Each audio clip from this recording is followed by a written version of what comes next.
Lee Jin-ho, seorang siswa dengan kecanduan yang kuat untuk bermain video game, mengalami perjalanan yang sulit karena dia terus-menerus menghadapi kemarahan orang tuanya, semua karena dia menolak untuk berhenti bermain game yang dicintainya. Selama 6 tahun yang dia habiskan, Ji-ho gagal dalam ujian masuk universitasnya setiap kali dan merasa kalah. Namun, semua tidak hilang karena takdir memiliki jalannya. Ji-ho telah berhasil memperoleh keterampilan yang kuat yang dikenal sebagai research life yang mengubah hidupnya. Di antara banyak penggemar game, hanya beberapa orang terpilih yang memiliki kemampuan langka untuk mendapatkan game semacam itu. Ini karena bahaya ekstrim yang datang dengan game-game ini, dan bahkan gamer yang paling berdedikasi pun sering menyerah karenanya. Park Jae-jun, teman dekat dan orang kepercayaannya, selalu mendorongnya untuk menghadapi kecanduannya secara langsung dan mencoba lagi dengan perspektif baru tentang kehidupan. Setelah mendapatkan research life, Ji-ho mampu menjawab semua pertanyaan dalam ujian masuk universitas terbarunya,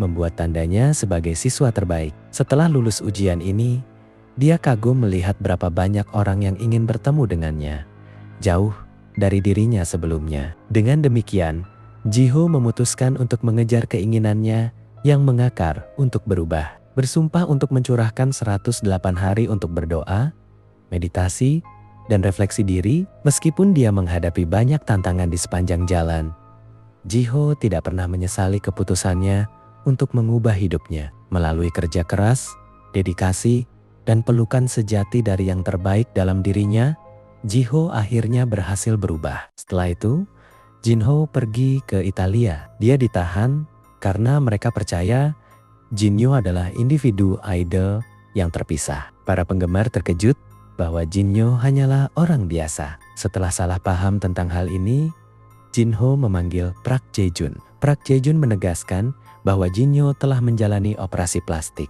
"Hei, aku memberimu satu kesempatan terakhir. Apakah kamu operasi plastik? Apa maksudmu? Apa kamu gila? Tiket lotre memiliki batasnya. Bagaimana bisa ada tiket seperti itu?" Namun, apa yang tidak diketahui oleh Park Jae-jun bahwa Jin-yo menggunakan skill where there's a will, there's a way, bukan skill yang dapat mengubah penampilan mereka. Skill yang menyerupai bunga teratai yang mekar dengan sempurna, di mana ada kehendak, ada jalan. Setelah itu, pramugari dan gadis-gadis terus-menerus memberi perhatian dan mendapat nomor yang dikirim dari pramugari dan gadis-gadis yang dia temui di sepanjang perjalanan. Setelah tiba di Italia, Jin-ho terkejut. Tidak ada yang mau berbicara dengannya, karena Jin-ho tidak tahu bahwa semua peserta dalam tantangan Big Bell adalah siswa yang telah mempertahankan harga diri mereka melalui prestasi akademik mereka yang luar biasa, yang jauh di atas rata-rata siswa biasa. Namun, Lee Jin-ho tertentu penghancur keseimbangan ekologis bersama dengan Jin-yo yang melepaskan bom dengan kemahirannya dalam bahasa Italia. Meskipun demikian, Jin-ho tidak tinggal lama sedih. Dia memanfaatkan kesempatan untuk sarapan di kafetaria, duduk dan menyeruput kopi pahit sambil mengagumi orang di sebelahnya. Tidak lama kemudian, dia didekati oleh seorang gadis cantik. Ji-ho pun menjadi sedikit memerah karena dia tidak pernah memiliki kesempatan untuk bersama seorang gadis sebelumnya. Dan setelah itu, Jin-ho menerima kartu dari gadis itu, lalu mencium pipinya. Dia berbisik, "Jika aku tahu bagaimana wajahmu tanpa kilau pesona, aku mungkin akan menggigit bibirmu." Dan tak lama kemudian, seorang wanita bernama Kim Seung-mi duduk di meja tempat Jin-ho berada. Jin-ho memanggilnya, "Ah, Bibi Seung-mi, panggil aku Nuna. Nuna bekerja keras sepanjang malam dan sekarang sangat lelah. Jadi, tolong jangan memancing." Ketika dia tidur di pesawat di sebelah Jin-ho, dan setelah mengobrol, Nuna memesan makanan yang sama dengan Jin-ho. Tetapi ketika makanannya tiba, itu berbeda.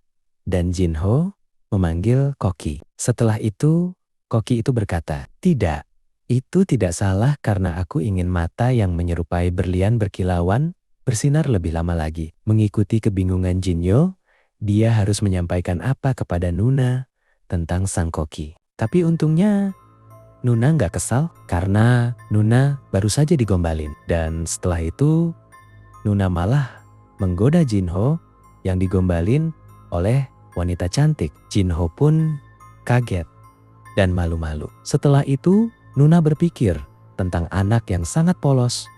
Bagaimana seseorang bisa memiliki segalanya jika mereka menginginkannya? Sesederhana itu, mungkinkah hidupnya seperti gajah yang diikat? Kemudian, Nuna memberi Jinho beberapa saran tentang visual. Dan akhirnya, Jinho sadar akan fakta itu. Dia menyadari itu. Jinho terkejut dan membuka matanya. Dia menyadari bahwa dia sudah mendapat semua perhatian dari orang-orang di sekitarnya. Tetapi dia memikirkan kenangan masa lalu yang membuatnya merasa sangat sedih. Dan sekarang dia harus bangkit dari kenangan itu. Bahwa kamu bisa melupakan masa lalu yang menyakitkan. Segera setelah itu, Jinho bergabung dengan bus sekolah dan memperkenalkan dirinya kepada teman wanita pertamanya. Dia mencoba mengambil langkah maju dan mengingat kata-kata Nuna. Tetapi wanita itu tidak bisa menahan diri untuk tidak tersipu ketika Jinho mengulurkan tangannya. Hari keempat, liburan belajar. Semua siswa mengeluh karena lelah dan mereka merindukan kimchi jjigae.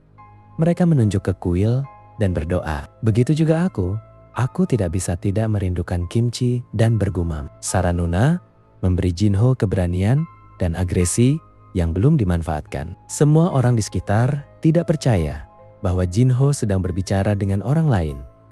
Dan mereka mendekatinya, berfoto bersama, tentu saja. Ada perasaan iri terhadap teman sejenisnya. Jinho sepertinya ditarik ke segala arah, kemanapun dia melihat. Dia menjadi jauh lebih dekat dengan teman prianya daripada teman wanita. Mereka mengambil gambar dan mengikuti satu sama lain. Tapi kemudian Jinho tidak tahu bahwa fotonya disukai oleh banyak orang. Dan dia merasakan petir menembusnya dan perlahan-lahan membentuk otot di perutnya dan listrik di tangannya. Jinho pun berpikir, jangan-jangan ini. Apa kalian mengupload foto kita ke SNS? Jinho mendapatkan skill I'm the Beat. Jinho berpikir sampai mana batasnya. Jangan-jangan aku akan mendapatkan 99 skill liannya. Tiba-tiba pandangannya teralih ke kerumunan orang. Dia pun mengikuti kerumunan itu. Melihat sutradara yang sedang marah-marah, Jinho merasa bosan dan memainkan smartphone-nya.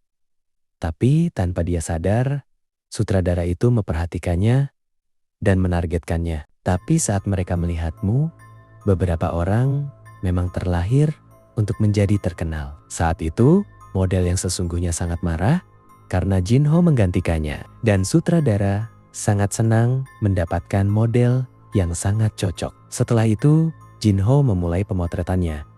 Dia memakai jas hitam yang sangat elegan dan juga profesional. Jinho sangat percaya diri.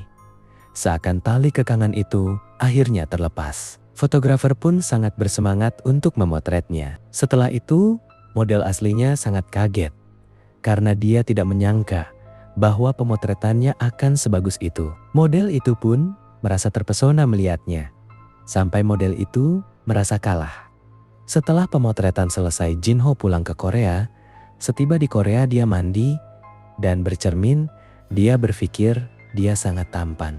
Setelah mandi selesai, Jinho memberikan hadiah kepada ibu sebuah shawl yang sangat indah dan jam tangan ayah yang sangat mahal. Ibu Jinho sangat senang dan dia memakai shawl itu walaupun dia sedang mencuci piring. Ayah menyombongkan jam tangan ke semua orang bahwa dia dibelikan oleh anaknya. Jinho sedikit malu dan bahagia dia bisa memberi orang tuanya hadiah pertama mereka. Ibu membicarakan tentang Tante Jinsuk. Beliau meminta Jinho mengajari anaknya belajar. Dengan raut wajah yang emosi, ibu bergumam. Tetapi Jinho hanya tersenyum dan menerimanya.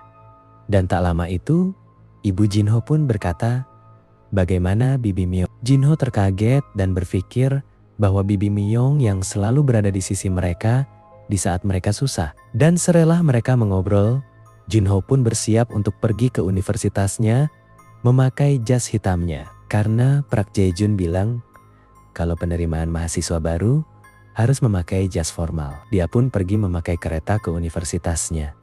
Tetapi yang dia tidak tahu bahwa Park Jae-jun mengerjainya. Semua mahasiswa memakai pakaian sehari-hari, mereka hanya Jinho yang memakai jas formal. Jinho pun sangat kesal akan kelakuan Park Jae-jun, sampai muka Jinho menghitam.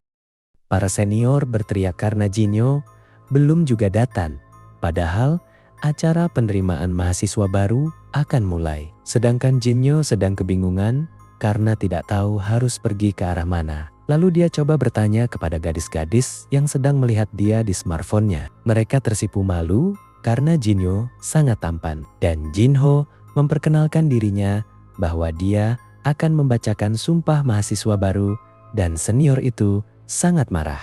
Tapi setelah melihat Jinho bersinar, dia terpesona. Setelah itu, Jinho membacakan sumpah mahasiswa baru di atas panggung. Para senior sangat bangga karena acaranya berjalan lancar. Para senior mengira Jinho adalah anak orang konglomerat yang sombong. Tapi setelah melihat kesopanan Jinho, dia sangat senang dan menepis sangkaan itu. Senior bertanya kenapa Jinho memakai jas. Dan Jinho pun berakhlasan akan wawancara di majalah Kai Country Tomorrow. Senior pun terkejut karena majalah Kai Country Tomorrow yang jadi incaran semua mahasiswa. Seniornya pun percaya yang Jinho katakan. Dan setelah acara itu selesai, Jinho pulang sempat mampir ke minimart. Park Jae-jun kerja. Park Jae-jun tertawa saat diberitahu. Lalu Park Jae-jun bertanya bagaimana wawancara di Kai Country Tomorrow. Dia menceritakan semua kejadian sewaktu diwawancarai Kai Country Tomorrow yang tidak mau lepas memotretnya. Jinho ingin mengganti pelajarannya menjadi pengitar, tetapi Park Jae-jun menyemprotnya karena hobinya sangat norak. Jinho menunjukkan baju yang ketinggalan zaman itu kepada Park Jae-jun. Park Jae-jun pun mencoba memberitahunya, tetapi dia dipukul oleh ibunya. Ibunya mengomelinya terus-menerus dan memberitahu bahwa baju Jinho ibu Park Jae-jun yang memberinya. Dan Park Jae-jun berubah, lalu memberikan jempol bahwa itu bagus. Berpindah ke kantor kepala desainer Sior, Paris. Desain itu sedang dimarahi oleh asistennya karena ingin berkelana mencari model, sedangkan sudah tidak ada waktu lagi.